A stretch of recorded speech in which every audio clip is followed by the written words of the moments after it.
महाराष्ट्र राज्य उत्पादन शुल्क विभागाने देशी दारू दुकाने उघडण्याची आणि बंद करण्याची वेळ सकाळी 10 ते रात्री 8 वाजेपर्यंत निश्चित केली आहे। मात्र नांदेड जिल्ह्यातील सारखणी येथील देशी दारू दुकानदाराकडून शासनाच्या या आदेशाला सर्रास बगल दिली जात असल्याचा गंभीर प्रकार समोर आलाय।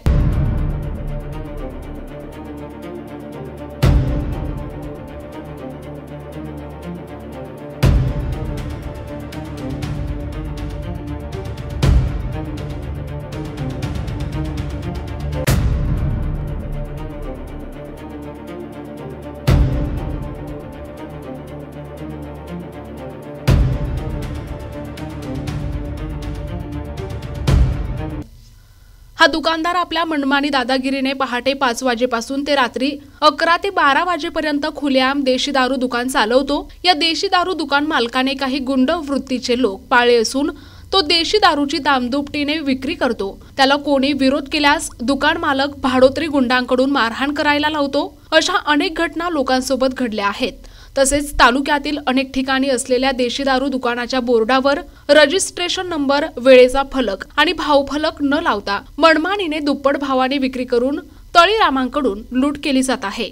देशी दारू पिणाऱ्यांकडे लायसन असणाऱ्यांनाच दारू विक्री करण्याचे आदेश असतानाही सारखणी येथील देशी दारू दुकानदाराकडून राजरोसपणे दिवसा आणि रात्री 4चाकी दुचाकी गाडीवरून देशी विदेशी दारूचे बॉक्स पोहोच केले जातात। हा संपूर्ण व्यवसाय सध्या राज्य उत्पादन शुल्क अधिकाऱ्यांच्या आशीर्वादाने मोठ्या धुमाकुळात सुरू असल्याचे दिसून येत आहे।